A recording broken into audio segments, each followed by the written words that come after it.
What's up, aviators? Welcome back. We're a little bit early for live this week. We're going to publish this at noon, though. So if you're tuning in right now, we're a little bit early because it's Easter. I'm going to my mom's for Easter. We are going to mom's for Easter. So a little bit early today. First, let's recap the NPC Warrior Classic yesterday. Camille and I both had athletes competing. Yeah, they did fantastic. One of my bikini athletes, Belle Cameron, she walked away with a first place finish in her class and went up against the overall. So it was really exciting. And then James' athlete, Liz, competed in women's physique. Again, a fantastic outcome. So we're very proud of both of them. Yes, very proud. Very well done. Great 88th athlete. Excuse me. Keep it up, y'all. All right, today we're talking about bulking, the correct way to bulk. There's a lot of ways, different ways to bulk. Today we're going to talk about the right way to do it, why to do it, when to do it, how to do it, etc. Why don't you kick us off? Absolutely. So, and it's actually key timing. So with two athletes just finishing their competition, they're very rapidly going to go into their off season, which a lot of times you end up going into a bulk because you're trying to gain muscle size. So for hypertrophy, bulking is a key part of that. But there's a right and a wrong way to do that. And so we wanted to get into that today. And this actually was a special request from Michael XZ85. So thank you, Michael, for asking this question. Yes, thank you, Michael. Yeah, we are a question and answer channel. So if there's things that you guys would like to know more about, shoot us a line. We will definitely film a video or go live or just interact with you in the community section. So today we're going to go through understanding bulking, like what does bulking mean? What does cutting mean? And then what are the macronutrients that you should be trying to hit? And in fact, later we'll actually post some sample meal plans for you so you can see exactly how we recommend that you go into a bulk. We're going to throw those in the community. So if you want to see the meal plans, check out the community. We'll get it up sometime shortly after this live. Yeah, so let's just level set. Why don't we go ahead and define what it means to bulk? Good starting point, because people just have misconceptions about this all over the place. You know, I'm not going to say most, some bodybuilders just think it's a free for all. Put on as much weight as I can, eat as much food as I can, etc., etc., etc. That is not a bulk, ladies and gentlemen. That is most certainly not a bulk. Yeah, so, to define bulking, it is technically a caloric surplus where you intentionally increase your calorie intake with the intention of gaining muscle size. And so there is a difference between clean bulking, where you're really trying to minimize the amount of fat gained while gaining that lean muscle mass. And then there is the more popular known dirty bulking, and you accumulate a lot more fat. And that's how most people perceive it, like James was just alluding to. Yeah. So let's talk about caloric surplus, because I think this is where people get confused and then they end up doing the dirty bulk. So what do we mean when we say you have to be at a caloric surplus? Like, how much is that actually? You need to ingest more than you're burning. How much does it need to be? Depends on the individual. I'll put my male athletes, I will add 100 calories a week to their diet and see where we go from there. Some will gain right away, some won't, and you have to add another 200 to their caloric intake for a week. For females, I do 100 calories a week. Yeah, and I usually just look at percentages. I'll do somewhere between 5 and 10% of what they're consuming.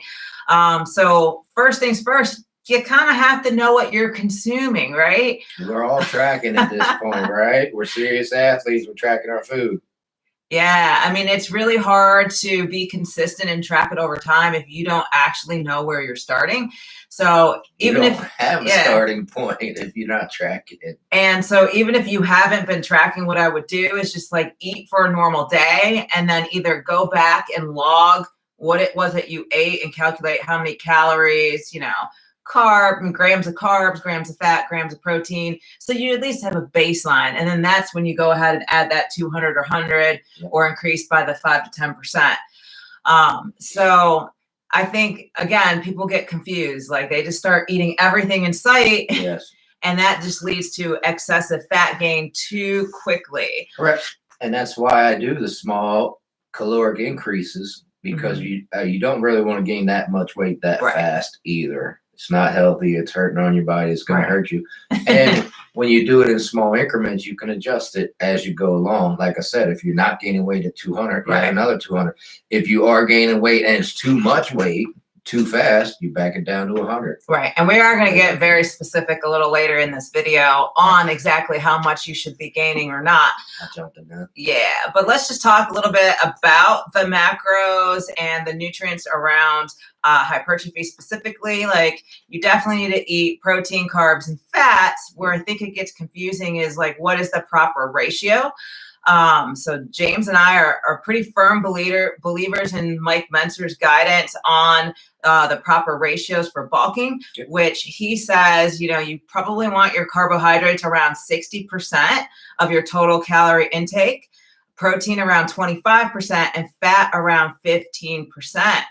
And so that might actually be shocking for a lot of you, because you're like, wait a minute, your carbs are higher than the protein.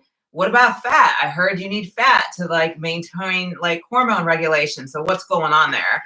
And we can talk a little bit about that. Yeah, 60% carbs is plenty of carbs. It's a lot of carbs, believe me. 15% fat is actually a little bit low. I would tend to go a little higher on the fat, but 15 should get you enough of your essential fats. So you should be covered there. The protein at 25% is good, and it's solid, and it's a good number. The only problem is getting your protein in when it's 25% of your, Right. It could be 300 grams of protein. It could be 150 grams of protein. That's the only issue there. Carbs, you're not going to have a problem getting in. No problem at all getting your carb intake in. So there's a reason the carbs are the largest macronutrient recommended. Because if you think about the goal of hypertrophy, we need to apply intense workout to really provide enough stimulus to lead to growth. And the body's primary energy source for energy is carbohydrates. So we're priming the pump with the nutrient that it wants to see to have that energy to attack those intense workouts. Absolutely. And the muscle is 25% protein. What 75%, what is it? It's water. Right. What follows water? Carbs follow water. Right. Carbs follow water. Well, water follows carbs. Right. So when you're eating carbs, you're flushing that water into your muscle cells as well. If you go carb free, if you notice, you lose a whole bunch of weight real quick. It's not fat, yo. Right. It's water. You're losing all that water out of your muscle cells. Absolutely. You're looking flat. You're looking stringy. So again, when you're bulking, carbs are very much a necessity. Yeah. And protein, of course, we want to feed our muscles protein. They're made up of proteins as well. But you don't need as much as you think. I think a lot of people are just really over consuming the protein, and the body's just flushing that back out. And it's an expensive thing. Yep. Even if you're just buying meat and not supplements, it's very pricey. So go ahead and dial that back a little bit. It's going to be okay. Well, let's back up. Why is protein overhyped? Yeah, why is it overhyped? Because I can sell it to you. That's why. Yeah, that's a good point. It's a marketing scheme, and it's been around for 40 years now. You don't need as much protein as the industry pushes. Yeah. It's common knowledge at this point, but they're still pushing it. People still think they need 500 grams of protein when they're 180-pound somewhat bodybuilder. Right. You don't need that. And if you meet your needs, anything beyond your needs, I don't care if it's 1 gram of protein. If it's beyond your needs, it's going in the toilet. Yeah. So that's expensive waste, y'all. Absolutely. And the fat, we touched on it, you want to keep that up slightly just because of hormone production, especially when you're trying to gain muscle. It's very important to have those balanced hormones. You don't want to tank those. So no lower than 15%. Like ideally, you probably want 25%, but no lower than 15% for sure. Yeah, if you want to stop losing fat, stop eating it.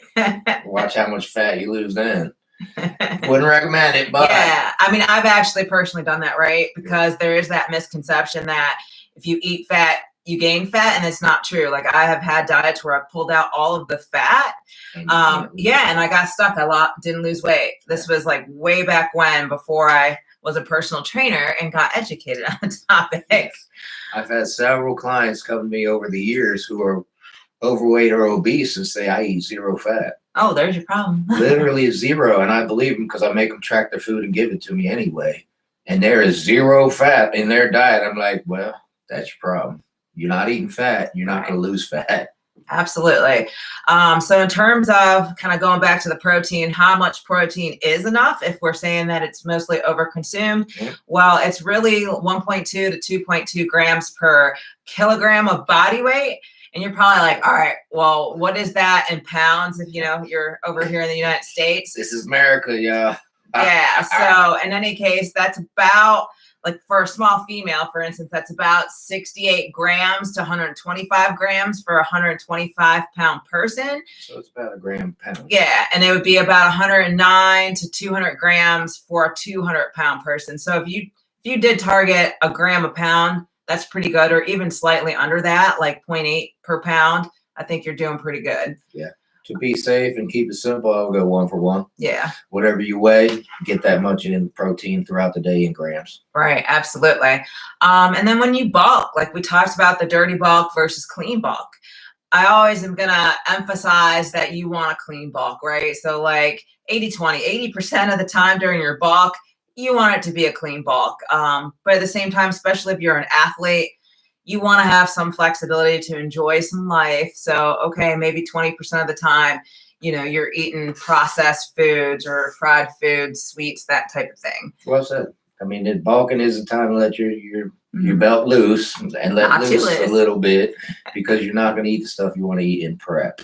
So when you're bulking, that's when you eat the food you want to eat. Right. Just keep it in check. Like I said, 80-20 is perfect. Right. You see these guys. Personally, I met Lee Priest 100 years ago at the Arnold Classic, and I was embarrassed for him. He's 3 feet tall, and he was probably 4 feet wide at the time. Oh, he no. looked like a short sumo wrestler. He didn't look like a body, but he didn't look like nothing but an obese 3 foot tall Oompa Loompa, if I'm being honest with you. So ever since then, and I kind of knew it in my head before that, ever since then, though, I'm like, I'm not getting fat. I will bulk, sure, but I am not going to get fat or obese during a bulk. That's ridiculous. It's unhealthy. It's not necessary. You should not do it. I think a lot of times that comes with experience, y'all. So go ahead and do your bulk. And year after year trying to do it, you get wiser, and you're just like, you know what? I don't like the way my body feels when I'm eating those overly processed fried foods and tons of sweets. So it comes with experience and time too. It does. And did we talk about bulking weight yet? Not yet. So definitely prioritize nutrient-dense options, right? So your lean meat, your whole grains, fruits, and vegetables. Like if you do that, you're doing good. And then you're going to eat plenty. Yep. And then definitely limit the processed foods, highly sugary snacks, especially things with a lot of like simple sugars, and then excessive alcohol. And the alcohol is key, y'all. Like you can have a little bit here and there, but if you're really trying to, gain strength, gain muscle size, bulk up, you're not going to want to be like hammering the beers every weekend or something like that. Great advice for a bulk is stay away from empty calories. Yeah. If it's completely empty, I wouldn't eat it. Now, let me hashtag that. Ice cream has protein in it. Frozen yogurt has protein. Reese's peanut butter cups have protein in them. This is true. So these aren't completely empty snacks. They're pretty much 90% crap, but they're not empty. What's a good empty one? An Oreo. Rice Krispie treat. Rice Krispie treats has zero good nutrients in it, so they're empty calories. Stay away from empty calories. All right, so let's talk about bulking durations and like target weight gain amounts. I would lump bulk into like there's 3 common things like someone would do. One would be like this short mini cycle bulk up where they're spending maybe 4 to 8 weeks trying to really put on a little bit of muscle size, which y'all, that's really not a whole lot of time. So that might be more of like a performance-based thing. Or to me, that's just going to speed your metabolism back up. If you've been dieting for an extended period of time, you need to speed it back up. You need to eat. You need a break. Right. That's what this like a diet break is. Yeah. And then there's like a moderate length bulk. So now we're talking 12 to 16 weeks. So now we're talking a little bit here. That's a fair amount of time, but ideally, if you're really trying to gain muscle size, you want an extended bulk. So now we're talking 20 weeks plus. So like our athletes just finishing their show, I would want them to go into a 20-week or more bulk. The longer, the better. In fact, I would recommend pretty much close to an entire calendar year for them. And so during this time, you really want to make sure you're not gaining more than a half a pound to a pound a week, y'all. Yeah, you don't want to gain too fast. Very, very gradual, because again, we're trying to gain lean muscle mass. We're not trying to gain excessive amount of body fat. And so when you try to bulk too fast, too soon, you get fat. Mm-hmm. Especially for like the females, like definitely a half pound a week max is what we're targeting. Like we're in it for the long game on an extended bulk. Yeah. So take your time with it. And keep in mind, anything over necessity is waste of money, waste of time. So if you all of a sudden add 2,000 calories to your diet, guess what? 1,000 of those calories are going to do every single day. You're going to be flushing them down the toilet. Right. That's what they're going to do. Yeah. And, another thing, like your metabolism doesn't just flip directions instantaneously. Like, so sometimes it might take 2-3 weeks for your body to figure out what it is that you did. Meanwhile, you're like, the bulk's not working, 500 calories more. And then next thing you know, you got fat and you don't even know what happened. So I would really caution you with changing out the macros, like spend a week or two, maybe even 3 weeks, seeing how your body responds. And it's really easy, y'all. You add a little bit, you see what happens. Yeah. If you don't like the way you look, nothing happened. You didn't gain any scale weight. You don't look any different. Add a little more. If you added a little too much and now you're looking a little too, pudgy around the edges, go ahead and dial that back. It's like constantly pulling those levers to figure out what works. Yeah, it's push and pull, like you said. I'm gaining too fast. I need to pull back a little bit. Right. I'm not gaining enough. I need to push a little bit. So I actually think that's one of the hardest things, especially without having a trainer or somebody that is looking at check-in photos and things of you. How do you gauge whether you truly are gaining muscle or are you just gaining body fat, right? Yeah, it's a question we get all the time. I'll tell you, scale measurements alone aren't going to do it. Like, sure, you're gaining weight, but the question is it muscle or is it body fat? If you are going to use scale weight, I really recommend looking at progress photos in conjunction with that scale weight. Yeah. Ideally, if you're taking progress photos, you should notice that you have more muscle definition and tone over time, week to week. So photos and measurements only work if you're the same weight. Right. So in other words, if you look at a picture where you're 200 pounds and a picture where you're 180, they're not going to look the same. Right. You got to be 180 in both of the pictures and probably a year later to actually see the difference. Yeah. I mean, the mirror can work too. Just look at yourself in a mirror, look at how your clothing is fitting, are they fitting better and you're looking more muscular? Well, then that's a good indicator that you're gaining muscle size. If all of a sudden those clothes are feeling a little tighter and you're looking bloated in the mirror, then that's a good indication that you're starting to gain body fat as well. Where are the clothes getting tighter? Yeah, where? Hopefully it's around like those sleeves because, you blew up those arms and not around the midsection because you gained, belly fat or something. Exactly.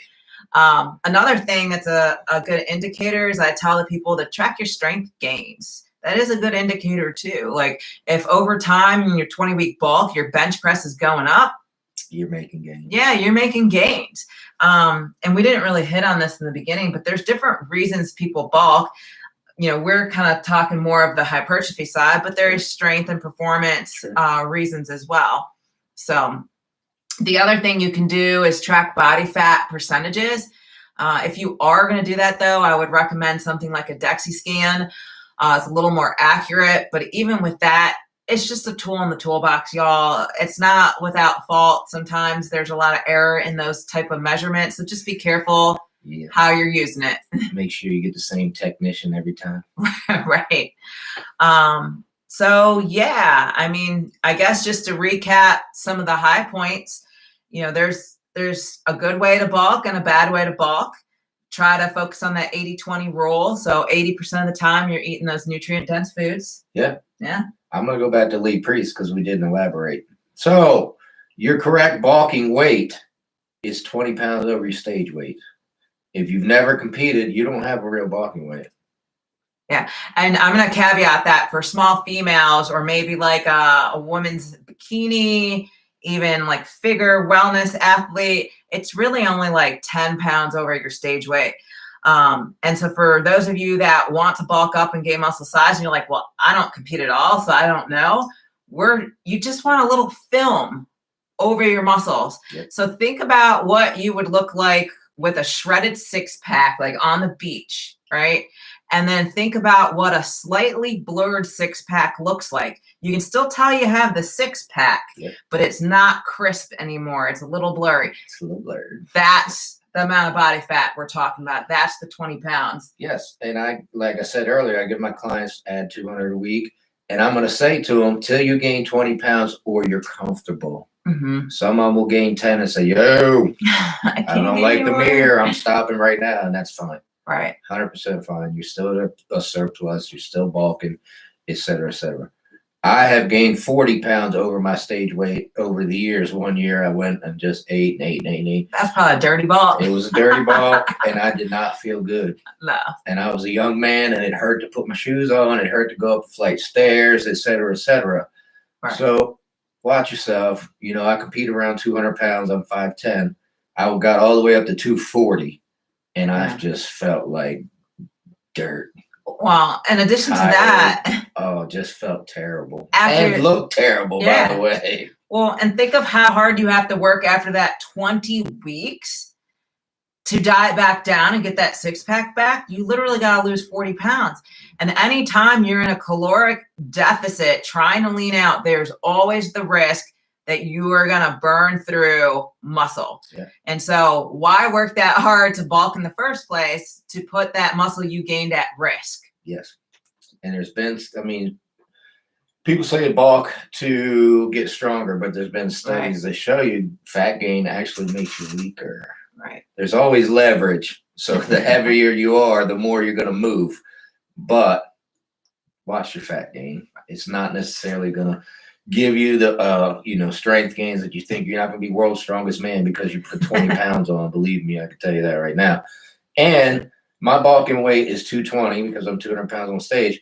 At 240, I was not any stronger than I was at 220, by the way.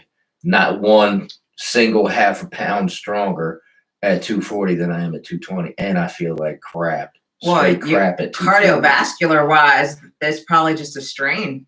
It's probably a strain on all of your, organs and bodily functions too. So I said going up a flight of stairs, I was out of breath. So imagine a set of 10 deadlifts with 400 pounds. I had to sit down to catch my breath after that set. That's a good point. You kind of bring up the, exercise cardio. A lot of people have questions on bulking, and then where does cardio fit in? Good point. From my perspective as a bodybuilder, cardio is a tool to strip body fat, but there still is cardiovascular health that I think everyone should worry about. So, I agree. I would still do, a little bit of cardio. For me, that looks like about 3 days, 20 minutes, on an elliptical or something at my target heart rate, and then not much more than that. I was going to say off season, 3 days, 30 minutes. Yeah. That's typical. That's pretty much what everybody prescribes. It's universally accepted at this point. Keeps your cardiovascular healthy, but it doesn't really tax your body. Yeah. So you can still give that effort into the weight room, and the cardio is not taken away from your gains. It's not draining your energy. It's not doing anything. Yeah, you don't want to burn through those glycogen stores or anything like that with the cardio. Save it for the lifting. You got it. All right. So I think that pretty much covers everything I wanted to go through. Yeah. Any other thoughts? Bulking's fun. I mean, that's what every bodybuilder lives for. It's a bulking season, and it's fun and it's great. But just remember, pull the reins back, y'all. Don't be a 300-pound, 3-foot obese sumo wrestler looking. It's not necessary. We love sumo wrestlers. That's why I do love sumo wrestling. Actually, I watch it often. I'm intrigued by the sport. All right. So just to recap, we talked about macronutrients. I kind of recommended a 60, 25, 15 split at a minimum. Yeah, I wanted to mention, typically throughout the stages of bulking and cutting, protein and fat stay the same. Right.